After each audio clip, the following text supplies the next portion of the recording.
Thank you for joining us today. You are watching Christ Church of Flagstaff Sunday Sermon from Sunday, June 13th, 2021. This message is the second in our 4-week series called FOMO. Faith yields the highest return on investment. Before we begin, we have a couple of short announcements to bring to your attention. Our next session of Rooted is only just a few weeks away. Rooted is a 10-week experience that is shared with others in a group session. Through Rooted, you will build relationships and grow spiritually. You'll connect with God and with other people.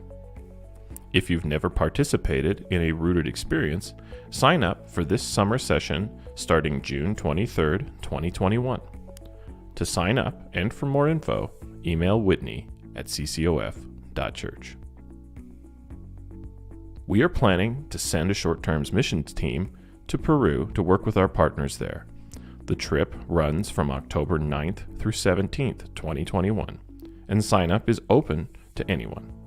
If this interests you, please email Elizabeth, our global engagement pastor, at elizabeth@ccof.church.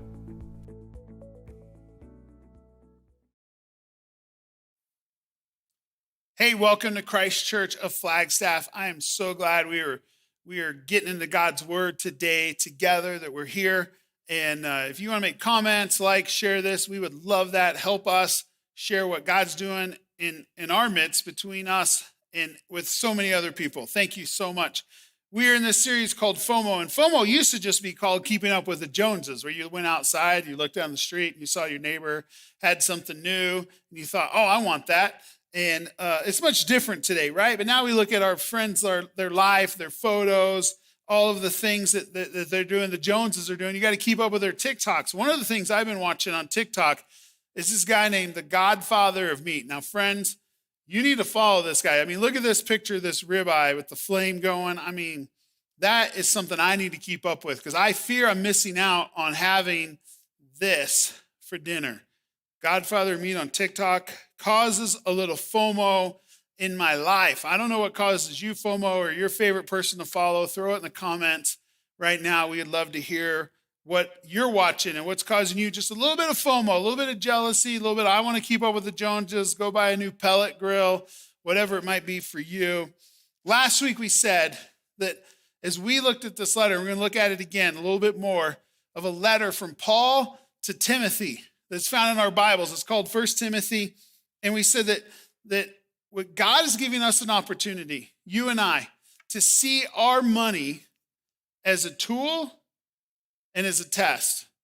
And that if we could do that, if we could see our money, we could see the thing that God's entrusted to us as a tool, something we leverage, we invest, we put it to good use to create more work, to make the work more efficient. That's what a tool does. And a test, who's in charge of our heart? The love of money is the root of all kinds of evil, we saw in this letter last week.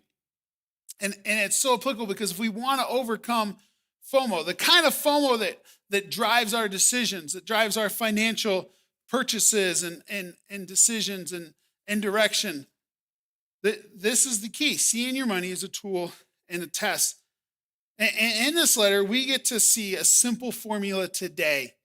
As Paul continues his advice to young Timothy on the area of finances and the area of how, as followers of Jesus, we're to look at what we have and not let FOMO, not let fear of missing out keep us from the very best thing God has for us. Look at this. See, we start with in 1 Timothy 6. If you're there, look at it, pull up on your other screen or grab your Bible.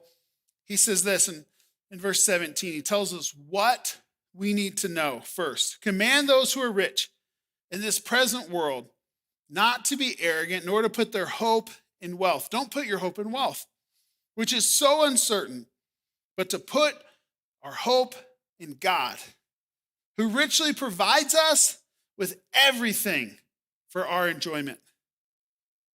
God is for you. He's for me.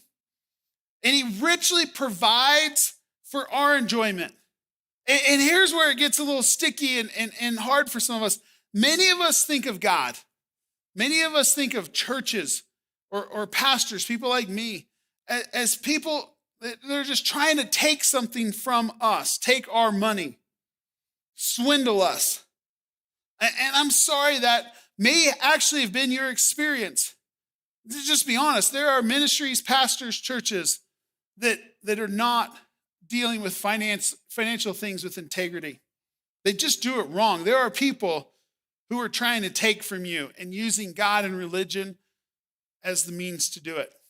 And friends, that's horrible. I'm sorry that happened to some of us. Maybe it happened to you. Maybe you've just seen it happen, or you've heard about it, or you saw a headline, or you read a story online recently of a pastor, and his multi-million dollars of homes and shoes and all this stuff, and it just rubs you the wrong way. I get it. It rubs me the wrong way. See, this isn't that kind of church. And never do you see God trying to take from you. Every time God portrays himself, he's always trying to give. He's for us. He says, don't put your hope in wealth. And somebody's trying to take from you, they're trying to put their hope in wealth. And God is saying, put our hope in him. Everything he shows us about himself is that he is for us radically. And it's heartbreaking that so many people use religion and God to try to make money, to profit, to swindle. We're not like that here. God's not like that. See, this is what he asks us to do. He asks us to put our money aside, not put it number one. Not what do you put faith in? What do you rely upon? He's like, don't rely on wealth. Rely on me. Rely on him. It's in our best interest. Everything he says to us, even what he says about our money, it's just for our own good. That's how much he's for us. The second thing we see here is that we got to stop putting our hope in the wrong thing. God is for you. And we put our hope, we put our faith oftentimes in the wrong thing. Tim Keller is an incredible pastor and author in New York City. In a talk he gave a few years ago about generosity, he said this. He said, nobody thinks they're greedy. Nobody. In all my years as a minister, I have heard almost every kind of confession. Nobody has ever come to me and said, I spend too much money on myself. Nobody's ever done that. But here's what I want you to consider. This is what Tim Keller says. If Jesus talks about greed and materialism 10 or 20 times more than he talks about any other sins, and he says that nobody ever thinks they're doing it, then we should start with a working hypothesis that is probably a problem for us. The reason, what Keller points out, is that Jesus talks about greed and materialism. The reason that Paul needs to give such direct language, almost the entire 6th chapter of his letter to Timothy is about money and material things and resources, is because we struggle with this. We would never admit that publicly. It's not polite to say, yeah, I'm greedy. But it's a problem for many of us. I know in my life as I look at it and see incredible growth in this area and where I'm putting my hope and my faith, I still see incredible growth ahead that's available in this area. First, what we should do, we see here, is put our hope in God, who is for us. The next thing is we talk about how. He says this, how do you put your hope in God? Command them to do good, to be rich in good deeds, and to be generous and willing to share. I wish there was some other path to overcome materialism and greed that becomes really FOMO, this fear that something's not going to go the way we want. We're not going to be prepared. We're going to miss out. Someone's going to take control away from us. We're not going to get to decide. The only path forward, because all of those things rob us of incredible blessings and joy that God provides. He says God is where you should put your hope, not your money, your wealth. And the only way to get there, the only how, is what it says right there in front of you on the screen, those words. Be willing to share. Be generous. Be rich in good deeds. It's action. I wish it wasn't such plain language. I wish it wasn't so kind of like biting, kind of sting sometimes, right? But that's what we need. We just need the honest truth, and here it is. You got to give some of it away, my friends. You want to overcome what financial FOMO is doing to you in your heart and how it's eating away at you on the inside because you're putting your faith in money? The only way forward, be generous, do good, be willing to share. Andy Stanley, a pastor in Atlanta, says this: until Jesus is first in your finances, Jesus isn't first. You're not a follower, you're a user. And Judas tried that. You know who Judas is, right? He's the follower of Jesus who betrayed him in the Garden of Gethsemane that night before he was crucified. He sold him out because he was just using Jesus.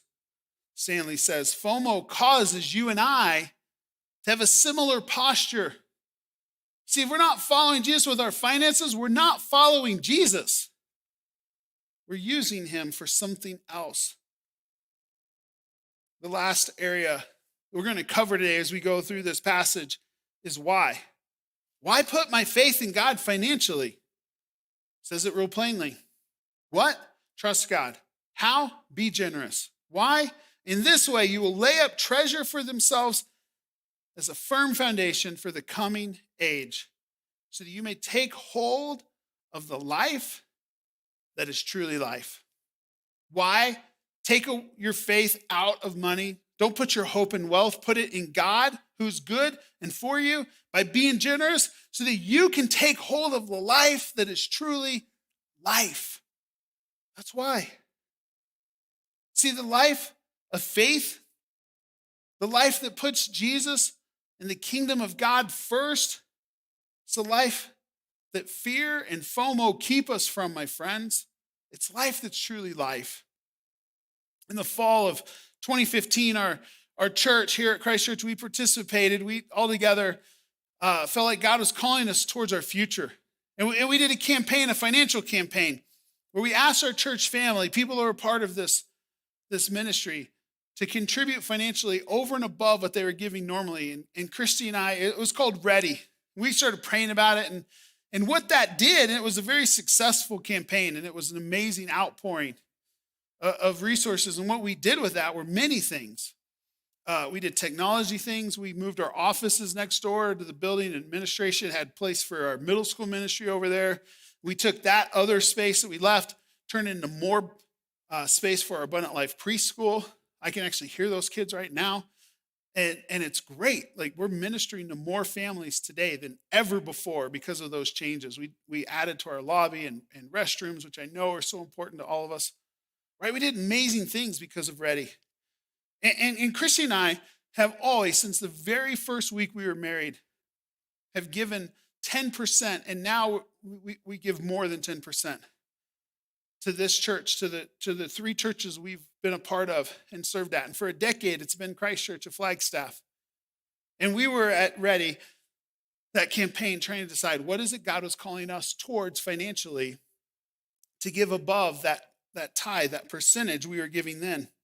I remember talking through the different scenarios and options. And one of the things that became clear to both Christy and I is that we had, for about 12, 15 years, been married at that time, and had retirement accounts that we had brought with us from our previous places in employment to our time here in Flagstaff. So what if we emptied those accounts? What if we paid the taxes, the penalties, and the balance that was left? We gave all of that, all of our retirement that we'd been working on and building for our future. What if we gave that to this campaign? And man, it was not the first time we'd given, or even the first time we'd sacrificed something significant, but it was probably the first time that I had to really stop and think about, am I willing to give up control of the future? Am I really willing to give up control of my financial situation and let God take care of it? Put it in his hands and see what happens. It was hard, because things like your 401k, that's a personal thing for me and for you, I know. Our financial situation changed that day because we made the decision and did just that. Nobody thought it was a great idea, but the two of us, but we did anyway. And our financial situation has I see as I look back now nearly 6 years, a stark delineation from before that decision and that gift and after. And I believe that the line is when we decided to empty those accounts and invest in what God was calling this church to do, invest our future and this church's future together. I wasn't sure how it would work out. We're still just a little bit down the road, right? But we felt this peace and this excitement. We're on this adventure with God, and our future is fully in his hands. And God met us there in that moment. It's been so amazing. Christy will tell you she always knew it was going to work out. She has so much more faith than I do. But it has worked out. I will tell you that in the last 5+ years since that decision and that gift was made, God has done some amazing things. He has shown us generosity. He's allowed us to be generous to so many other people and things. We feared missing out on the future that God has for this ministry and this community. We feared missing out on the chance to be strangely generous. And our church, again, stands at a transition. We're not announcing a building campaign or some large fundraiser. No, that's not what we're doing today. That day might come soon, might come later. It probably will come. But today we stand at this transition of this post-COVID world. How do we reach people digitally? Just like you're here online with me today, and we're worshiping God together. We're learning together. How do we do more of that? How do we expand our impact in northern Arizona? So we stand at this transition wondering where the resources we need to do what God's calling us to do will come from. See, God is calling our church forward towards even more amazing impact than what we've had. And what God's used you and I to do has been amazing. 928 Central is a nonprofit collaborative that we're leading the charge for, and just another organization in town in the last 2 weeks has donated office space downtown. We're so excited to partner and help inspire and equip many dozens of other local nonprofits so they can be more effective. We helped the Boys and Girls Club with that newly remodeled building next door that the Ready campaign paid for. We used that for a year, and 30 to 40 kids were in there on a regular weekly basis, getting help with school and internet and all the things that they needed. In 2020, we did that. You and I, we made that happen. Our foster care team that does this ministry called Care Portal, where families who are going to receive a kid or involved in foster care, adoptive families, they go to Care Portal and put in requests. And people in our church manage that in such a way that believers from all different churches all over this city and community fulfill those needs. They are making amazing impact through Care Portal. You help make that happen. You and I are providing. Here's the thing, I don't know if you realize this. Our church is providing at the corner free counseling for NAU students. Twice a week, 2 days a week. They can just show up and get someone to help them and talk through their situation and their problems. No one else in Northern Arizona is providing free counseling at NAU. You are. God is doing amazing things through us. And I truly believe that no other organization has the desire, the willpower, and the opportunity to change Northern Arizona like Christ Church of Flagstaff has. Lots of organizations want to serve, but friends, what we have is change. What does that mean? How do we do that? Well, we do it together. And we do it when we choose faith. When we choose faith over fear. When we let faith drive away, become greater than our fear of missing out, our fear of staying in control, our fear of making all of our own decisions. Last week, I asked you if you were with us, if you would help 5 families who had kids needing help to go to summer camp. And I challenge everyone who is here at church or online to give $10. And the stories just in the last couple of days that I've heard about what you did. People who had received some help with a medical bill that they weren't expecting to come, said, we don't need that help as much as those kids need to go to camp. And they gifted that to our church. That's amazing. Someone who was here last Sunday who was at the beginning of being involved with their finances was on their way after church to go make a major purchase and decided not to make that purchase and to help scholarship students to camp instead. We do this together. We choose faith over fear, and we're not going to miss out on anything other than missing out on the investment in God's kingdom.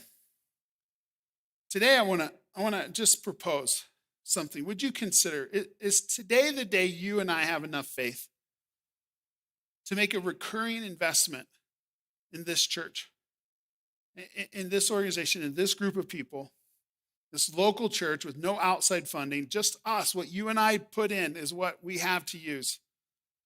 Would you make it recurring? In that as often as you get paid or every month or whatever, every 2 weeks, that you would just make something happen financially here. That commitment is so important. And there's so many ways. You see it on the screen. It's so easy. And when we do this, you and I get to see together what Jesus can do through our generosity. It's a team effort. And friend, the amount doesn't matter. I'm not worried about that amount. It could be something that feels really overwhelming or something that you go, well, that won't make a difference. All change of priority, anything you do to put more faith in your life and less fear, it makes a difference. See, a recurring, measured, consistent investment is what I'm asking you to consider. Don't worry about the amount. Let God worry about the amount. And seeing what God does when we have faith and we truly follow him, friends, that's an amazing adventure. So many of us are missing out on it. We're not grasping the life that is truly life because it's tied to generosity. It's tied to putting our hope in God. How much longer will you avoid at all costs this life that's truly life? Because that's where some of us are. Our posture has been, I want to avoid that. That sounds too steep a price that I can pay. And God is on the other side saying, let me show you what I have for you. I sat down recently with a couple of my favorite people here at Christ Church to ask them about FOMO, to ask them about a time in their life as young people that their parents made them make a decision. I want you to watch their story. Hey, thanks for joining us. These are my friends, Brett and Natalie. Brett's in middle school, Natalie's in high school. They both go over to MPA. Thanks so much for being here today, guys. Tell me about FOMO in your life. Where do you see some FOMO?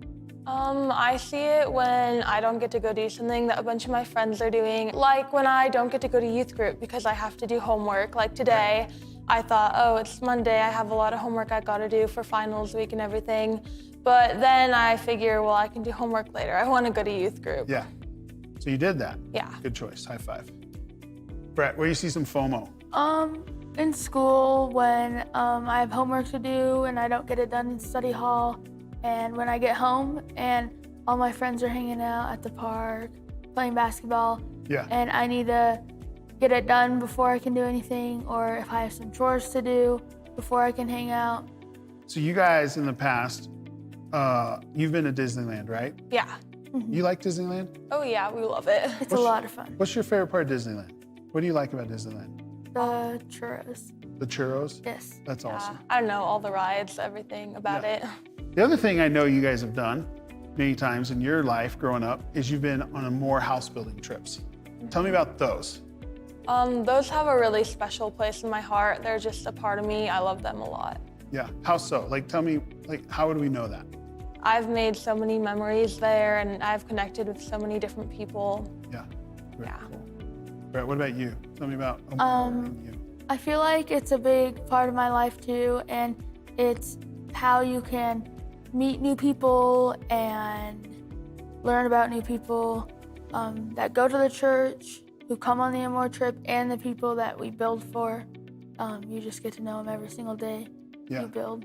Yeah, tell me, you've made some new friends, like people you didn't know very well. You've become really good friends. Like, tell me about some of those. There's family called the Henshides, and I didn't know them at all. They came on the first one that I went to, and Yeah. now we're really good friends. And now you were telling me about even a family from Mexico that your family stayed connected with. Tell me more about that. Yeah, so like 5 years ago, we built for the Diaz family, and we just really connected with them like we connect with every family who we build for.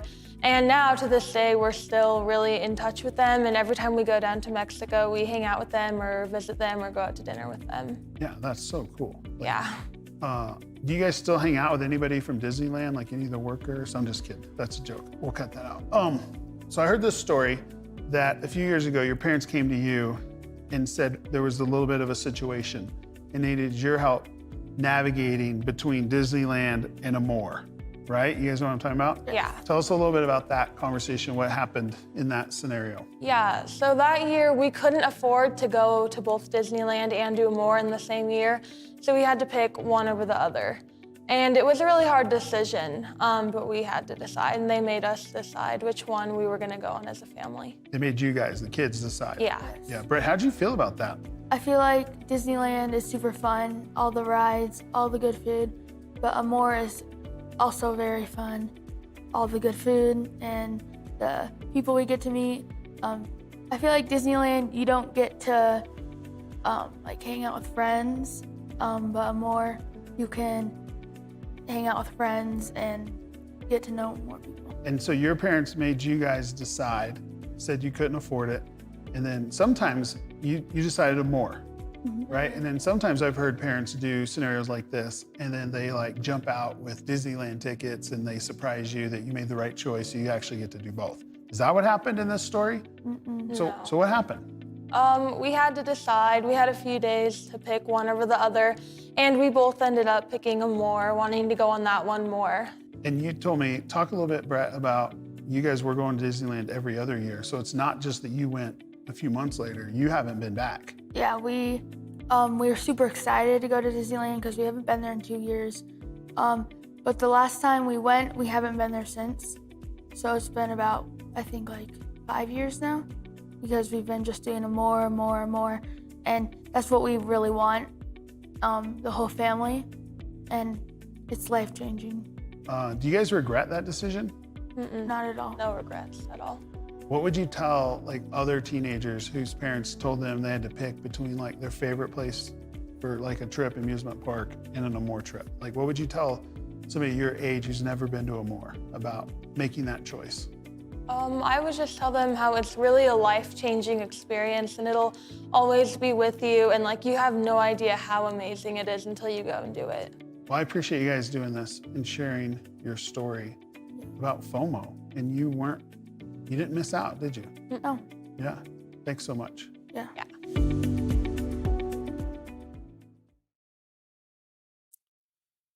You see, when the Ocker family invested their time and their money and their energy in taking their kids to Rocky Point with Amore on one of our house building trips, and they built a house for the Diaz family that you just heard Brett and Natalie talk about. That was truly an investment. I use that word very intentionally. See, that trip's expensive. It's pricey for our families. Our family goes almost every year. It's time consuming.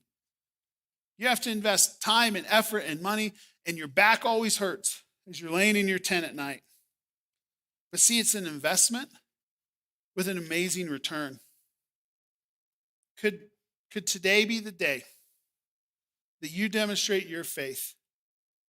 Could today be the day it is said of us that we put our hope in God, who richly provides us with everything for our enjoyment?